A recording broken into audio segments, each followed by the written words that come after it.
Kevin Costner's The Postman will restore your faith in other people on America's 250th birthday. The bait, the postman always rings twice. My grandmother died 2 weeks ago. While sorting through her house in Alabama, I found a framed certificate thanking my late grandfather for his 17 years of service with the United States Postal Service.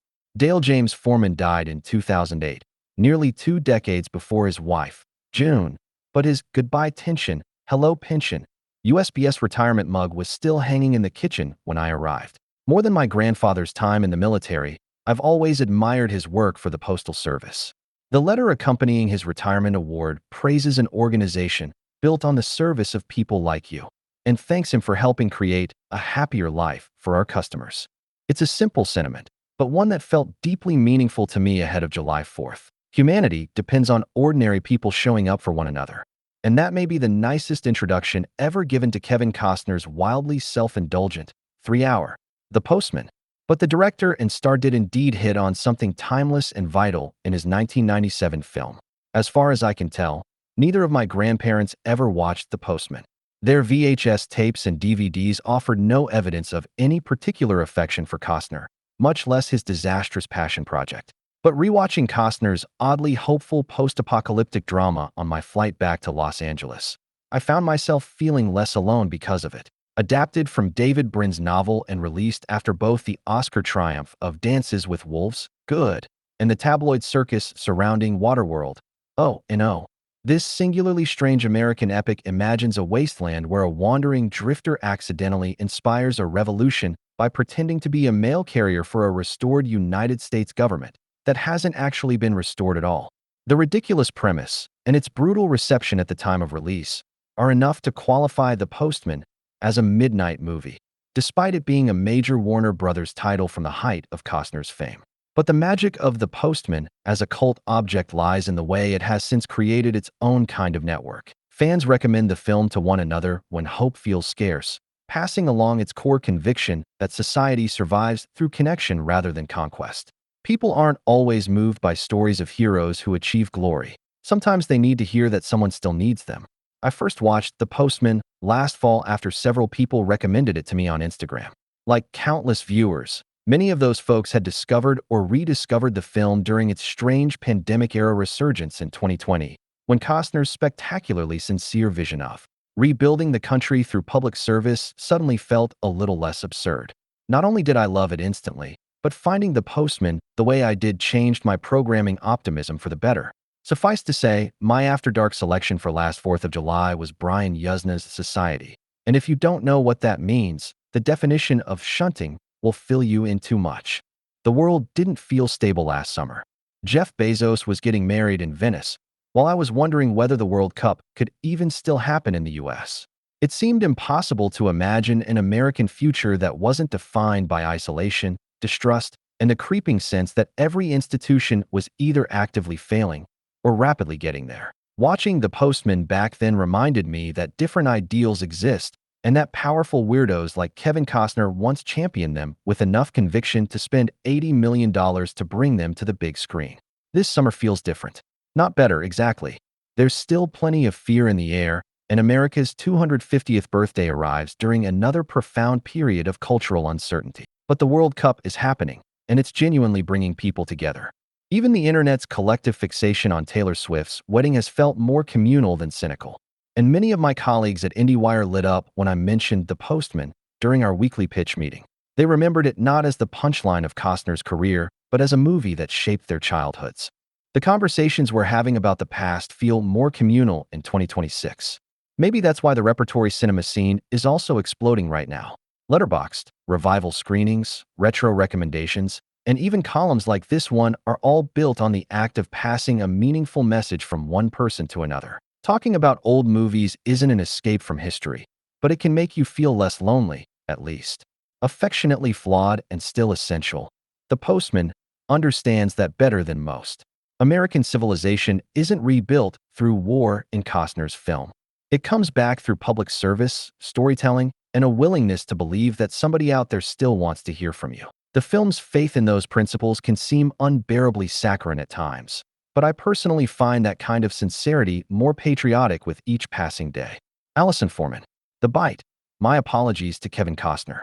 For as long as I've known his name, Kevin Costner has been my cinematic cilantro, where some people find grit and depth in his specific late 20th century movie star presence. A little bit John Wayne in his sturdy, American-bred machismo, mixed with the slickness that defined his 80s movie star peers like Mel Gibson and Tom Cruise. To me, most of his performances have been about as compelling as a bar of soap. Sure, I like Bull Durham as much as any intelligent person with taste, and you'd be a cold-hearted bastard not to tear up a little watching Field of Dreams. But pretty much all of his other major starring turns have left me cold. Dances with Wolves, bland and uninspired. The Bodyguard, I'm still looking for the amazing chemistry Costner and Whitney Houston allegedly had. JFK, overrated. Robin Hood, Prince of Thieves, one of the most agonizing film viewing experiences of my life. Costner, to me, has always been an actor of limited emotional range, and a movie star whose charisma and appeal doesn't really hit my personal cinematic wavelength. And yet, despite not really responding to Costner the star, in recent years I've grown increasingly fascinated by Costner the auteur. Watching Horizon, an American Saga, Part 1, the first installment of his probably never actually getting finished passion project. During its release in 2024, I was struck by its ambition and scope, which was alternately maddening and awe-inspiring. From the thorny starting point of an Apache raid on a Western homestead, Costner weaves a complex, multi-perspective tale that wrestles with the romance and realities of American colonialism and mythmaking. The actor, whose political beliefs don't cleanly map onto the modern divisions of the two-party system, has both a reverence for America as a set of ideals and an awareness of the faults within its history that creates interesting textual friction. If his films aren't always the most cleanly made, his most polished and rewarded, Dances with Wolves, is the one I've been personally least engaged by. They're undeniably fascinating insights into his particular worldview. The tension of Costner's America lies at the heart of The Postman, a work of extreme ambition that's goofy, ungainly, and somehow a little moving despite its myriad flaws. Costner himself has commented that he should have begun the film with the words, "Once upon a time," because it's a fable as much as it is a traditional narrative, a parable about a nameless nomad who inspires revolution and hope through initially selfish actions. The film is way too long. It takes a full hour for our hero to actually become a postman. Its direction is stodgy and unimpressive, and its screenplay stilted and mawkish. And The Postman hasn't necessarily changed my opinion on Costner as an actor. The titular nomad needed, perhaps, an actor with a little more mischief and roguishness to sell his transformation from conman to folk hero. Harrison Ford, 55 at the time, may have been a good alternative. Costner is simply too one-dimensional a performer to make that transformation work, and his character feels like an inert symbol rather than a flawed human being from the start. And yet, The Postman, in all its neo-Western, post-apocalyptic glory, is a film too strange not to compel me. In its vision of a desolate America ruled by tyranny and militia, the United States becomes, in the eyes of those who live in its pre-industrial ruins, an idealized symbol of better times. When the dream of a reconnected America is sparked by the postman, threading together lies to get a quick and easy meal, rebellion against the militia controlling the landscape spreads like wildfire. That this dream was founded on a lie becomes beside the point. If the ideal America doesn't truly exist, does it matter when it still inspires people to fight for justice? It's easy to scoff at the idea that the U.S. Postal Service is what provides that spark, but it's probably the most genius choice Costner makes.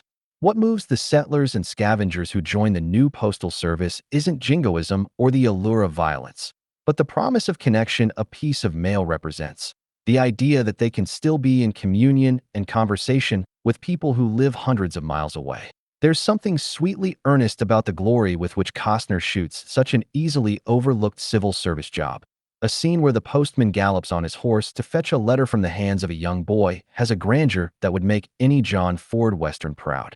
It's old hat nowadays to call The Postman the type of film that isn't made anymore. It's more accurate to say it's the type of film that now can only be made with extreme difficulty. Big-budget passion projects still exist, but in the form of works like Megalopolis or Costner's own Horizon. Films stalled for years that required directors to fight tooth and nail to bring them to the screen. That there was ever a time when Warner Brothers would fund something this weird is frankly insane, and one can't help but admire the fact that it exists at all.